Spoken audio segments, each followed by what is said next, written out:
Menteri ATR BPN Agus Harimurti Yudhoyono bersama Satgas Mafia Tanah Mabes Polri dan Polda Jawa Tengah mengungkap kasus mafia tanah terbesar secara nasional dengan potensi kerugian negara mencapai 3,4 triliun rupiah.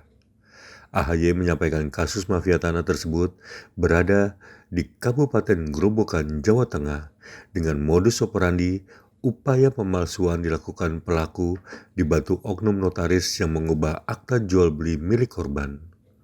Hal ini diungkapkan AHY saat konferensi pers di Semarang pada Senin 15 Juli 2024. Kuat, tapi kita yakini kalau kita solid, kompak, dan hati kita bersih, niat kita baik, insya Allah semua tantangan bisa kita hadapi dan kita bisa memberantas mafia tanah ini di Indonesia.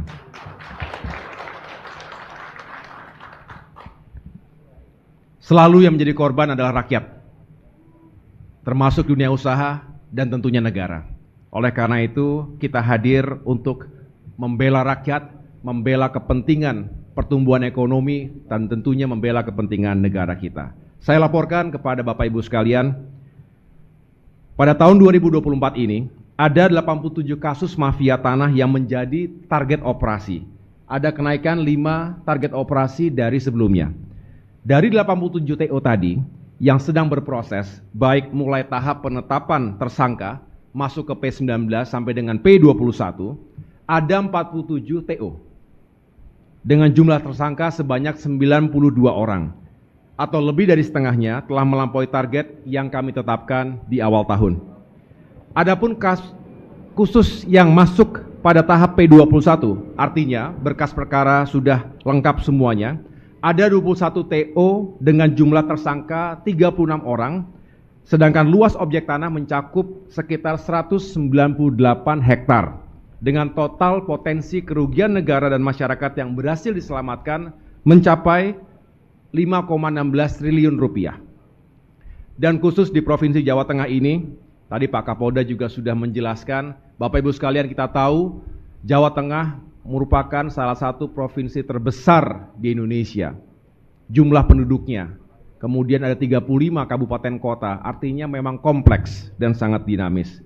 Sehingga saya bisa laporkan juga di Provinsi Jawa Tengah ini ada 2 kasus mafia tanah yang akan kami ungkap hari ini.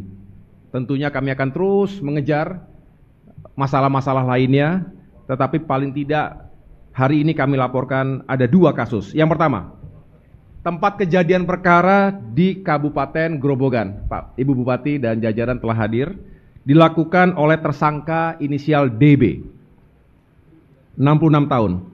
Warga Kelurahan Sidorejo Kidul, Kecamatan Tingkir, Kota Salatiga.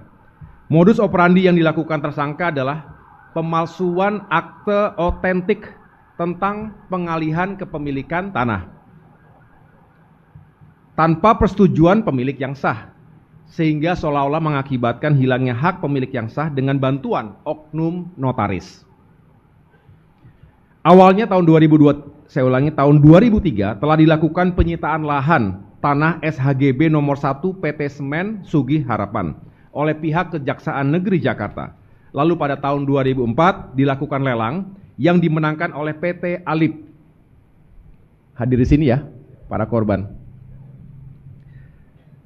Selanjutnya pada tahun 2010 hingga 2011 mulai terjadi pemalsuan dokumen untuk mengalihkan hak dari PT Alip kepada tersangka DB. Pada tahun 2016, tanpa dokumen kepemilikan yang jelas dan sah atas lahan tanah seluas 82,6 hektar ini, tersangka DB selaku Direktur PT AAA telah menjual sebagian lahan tersebut seluas 10 hektar kepada PT DK Utama Mandiri. Dalam jual beli yang tidak sah dan melanggar hukum itu, tersangka mengeluarkan surat pelepasan tanah tersangka DB kepada Direktur PT DK Utama Mandiri pada tanggal 17 Desember 2017.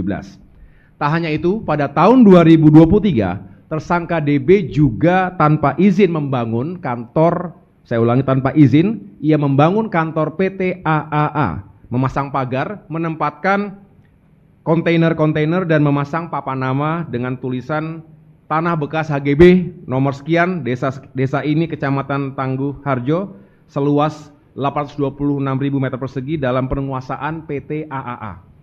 Akibatnya, lahan tersebut menjadi objek sengketa dan konflik hukum. Padahal di lahan itu seyogianya akan dikembangkan sebagai kawasan industri. Betul ya? Baik untuk pembangunan infrastruktur reservoir, jaringan pipa, maupun pembangunan sejumlah pabrik.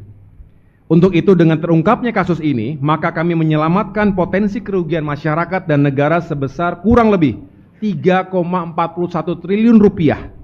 Nilai itu kami hitung berdasarkan terhambatnya rencana investasi, termasuk rencana pembangunan kawasan industri. Jadi ini Pak Kapolda, terbesar sampai dengan hari ini yang telah kami ungkap dari antara kasus-kasus yang lain. Jadi itu kasus yang pertama. Tempat perkara berada di Kota Semarang yang dilakukan oleh tersangka DBP, 34 tahun. Warga Kelurahan Randusari, Kecamatan Semarang Selatan, Kota Semarang, Provinsi Jawa Tengah. Modus operandi yang dilakukan yaitu penipuan dan penggelapan terkait jual beli tanah kafling. Adapun peristiwanya terjadi pada bulan April 2019. Ketika itu korban melihat iklan penjualan rumah dengan luas 121 meter persegi dan menghubungi nomor telepon tersangka DBP. Jadi sebelum saya lanjutkan Bapak Ibu sekalian, ini memang berbeda. Yang tadi kelasnya investasi, pabrik-pabrik, industri triliunan. Yang ini cakupannya memang individu, tapi justru sering sekali terjadi. Dan mungkin bagi sebagian ini nggak terlalu besar, tapi bagi masyarakat, angka yang akan saya sebutkan tentu sesuatu yang juga besar sekali. Dan ini sering terjadi, oleh karena itu kita juga tidak hanya mengungkap yang besar-besar, tapi kita harus membangun literasi ini kepada masyarakat. Banyak kasus yang juga skopnya lebih pada individu, tapi sering terjadi di antara kita. Oleh karena itu, izinkan saya untuk meneruskan penjelasan ini.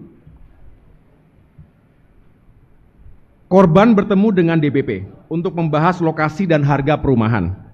Keduanya sepakat dan membuat perjanjian jual beli di hadapan notaris. Korban membayar uang muka sebesar 250 juta rupiah beserta biaya lainnya. Setahun kemudian, sekitar bulan Maret 2020, korban mengajukan KPR kepada bank, tetapi ditolak karena belum ada AJB. Ketika AJB dimintakan kepada tersangka DBP, tersangka hanya berdalih agar korban menunggu prosesnya. Kemudian pada April 2020, korban minta uangnya dikembalikan sajalah, tetapi tersangka DBP kemudian baru mengakui bahwa rumah yang sudah dibeli oleh korban tersebut telah dijual kepada pihak yang lain. Setahun setelah itu, pada April 2021, tersangka DBP menyanggupi untuk membayar hutang secara mengangsur sebanyak 3 kali dalam kurun waktu hingga Juni 2021. Namun hingga November 2021, tersangka tidak pernah menepati janjinya. Akhirnya, korban melapor kepada pihak yang berwajib. Sebagai informasi, ternyata tersangka DBP juga adalah seorang residivis yang telah dipidana selama 2 tahun penjara dalam kasus perkara lainnya. Dari pengungkapan kasus ini, kami menyelamatkan potensi kerugian yang dirasakan langsung oleh masyarakat dan negara senilai kurang lebih 1,8 miliar rupiah, termasuk hilangnya pendapatan negara dari BPHTB dan PPH. Saat ini berkas perkara kedua kasus itu statusnya sudah melewati tahapan P21. Terhadap kasus DB, tersangka sudah dinyatakan bersalah oleh Pengadilan Negeri Purwodadi. Sedangkan kasus tersangka DBP ini mirip-mirip, jadi agak-agak rancu nih, DB satu lagi DBP. Ini nggak ada hubungan saudara kan? Oh nggak ada ya. Saya ulangi, sedangkan kasus tersangka DBP sudah masuk dalam tahap 2, yaitu penyerahan tersangka dan barang bukti ke jaksa penuntut umum. Bapak Ibu sekalian yang kami muliakan,